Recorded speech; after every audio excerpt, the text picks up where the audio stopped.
Hello बच्चों, कैसे हो आप? अच्छे हो ना? चलो, आज हम करेंगे कक्षा 6 में लेखनम।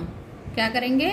लेखनम। देखिए यहाँ पे पहले लिखा है संस्कृत भाषा देवनागरी लिपि में लिखी जाती है। संस्कृत भाषा कौन सी लिपि में लिखी जाती है? देवनागरी। कौन सी? देवनागरी लिपि में लिखी जाती है। ठीक इसी तरह राष्ट्रभाषा हिंदी भी, राष्ट्रभाषा हमारी हिंदी है, तो हिंदी भी कौन सी लिपि में लिखी जाती है? तो देवनागरी लिपि में लिखी जाती है। आगे इसके प्रश्न आएंगे खाली जगह में, आपको याद रखना पड़ेगा। संस्कृत भाषा और हिंदी भाषा कौन सी लिपि में लिखी जाती है? तो देवनागरी लिपि में लिखी जाती है। संस्कृत की वर्णमाला के कुछ मूलाक्षर निम्नानुसार है। अब बड़ी किताब में ये अक्षर दिए हैं, मैं पढ़ती हूँ और बताती हूँ आपको। घ, ध, छ, ल ये संस्कृत के पर हिंदी जैसे ही है। च, ज, त्र, ज्ञ, ट, ठ, ढ, द, प, दो लाइन को जोड़ के अक्षर लिखना। श, फ, इसमें पेंसिल से लिखना है। अगर आपको किताब में लिखना है तो पेंसिल से लिखना है, स्वाध्याय में तो पेन से ही लिखना है। ओके बच्चों, देखिए यहाँ पे व, ब, क, क्ष, र, स, श, ख, य, थ, म, भ, मैडम तीनों मैडम से ड, ड, झ, ह,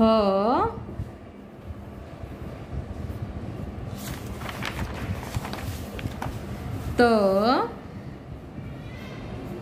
न, ग, बोल रहे ना आप पीछे पीछे, पहले बोल लेना है, बाद में लिखना है। त्र, फिर यहाँ पे आए स्वर अ, आ, ई, उ, ए, ऐ, रू। ओके, यहाँ तक कंप्लीट हो गया। अब देखिए, हमें इतने अक्षर दिए इसलिए हमने इतना ही इसमें कंप्लीट किया, वो पेंसिल से ही करना है। ओके बच्चों, अब देखिए इसमें क्या दिया है, देखो स्वाध्याय। अगर ये आपको किताब में करना है तो क्या करना है? निम्नलिखित शब्दों का अनुलेखन कीजिए। शब्द बोलने हैं और फिर लिखने हैं।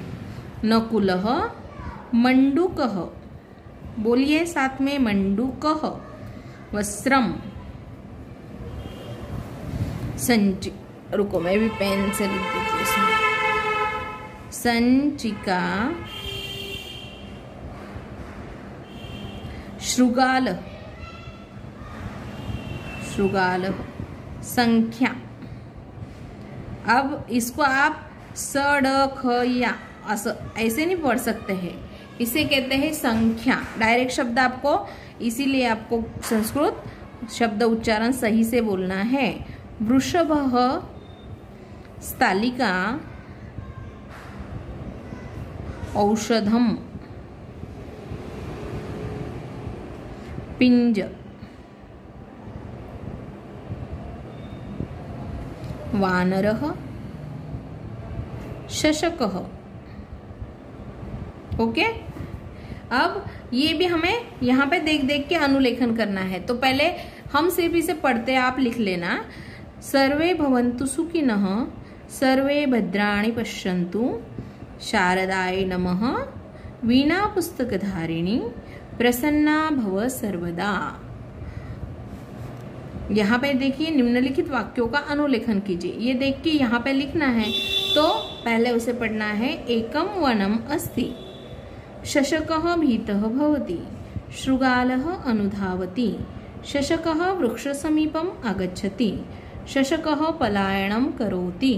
ओके, स्पष्ट उच्चारण के साथ आपको भी उसे ऐसे ही पढ़ना है। हमारा ये पाठ 3 किताब में कंप्लीट हुआ। अब देखिए, देख लो यहाँ पे स्वापुस्तिका में आपको ऐसे ही बड़े बड़े अक्षरों में पेन से लिखना है। यहाँ तक कंप्लीट हो गए आपके शब्द। ये मैंने आपको अभी करवाया वो हुआ ना, ऐसे करना है। फिर यहाँ पे देखिए कुछ प्रश्न दिए हैं, मैं वो आपको समझाती हूँ। देखिए यहाँ पे संस्कृत भाषा किस लिपि में लिखी जाती है? अभी मैंने आपको समझाया था ना पहले कि आपको ये प्रश्न आएगा खाली जगह में, तो देवनागरी। कौन सी लिपि में? देवनागरी। बी, गुजराती भाषा किस लिपि में लिखी जाती है? देवनागरी। संस्कृत भाषा के कुछ वर्णों में मोड़ में क्या देखने को मिलता है? भिन्नता। और संगणक विज्ञान के विशेषज्ञों के मतानुसार संस्कृत भाषा संगणक के लिए कैसी है? बेमेल है। राम और देव, रामः और देवः शब्दों में से म और व के बाद आए हुए बिंदुओं को क्या कहते हैं? विसर्ग। घ अक्षरा मूलाक्षर से तनिक भिन्नता वाला तो ध, वो मूलाक्षर से ब, यानी थोड़ा सा अलग, फ का क। ओके, अब स्वर और व्यंजन। अब देखिए यहाँ पे खाली जगह में, यहाँ पे ध्यान रखिए सब। गुजराती वर्णमाला के अक्षरों पर शिरोरेखा नहीं होती है। शिरोरेखा मतलब जैसे नाम लिखते हैं ऐसे, काजल, अब इस पे लाइन खींचते हैं क्या? नहीं, उसे कहते हैं शिरोरेखा। क्या कहते हैं? शिरोरेखा। तो गुजराती में शब्दों पे शिरोरेखा नहीं की जाती। संस्कृत में 33 स्वर, 33 व्यंजन, सॉरी यहाँ पे गलत हो गया, 33 स्वर 13 और 33 व्यंजन है। संस्कृत में 13 स्वर और 33 व्यंजन है। स्वर और व्यंजन को वर्णमाला कहते हैं। क्या कहते हैं? वर्णमाला। अब सामान्यतः प्रत्येक व्यंजन का उच्चारण व्यंजन और स्वर मिलाकर ही किया जाता है, यानी शब्द में स्वर और व्यंजन दोनों का उच्चारण होता है। स्वर रहित व्यंजन के नीचे रेखा कर दर्शाया जाता है। स्वर रहित व्यंजन है तो उसके नीचे रेखा की जाती है।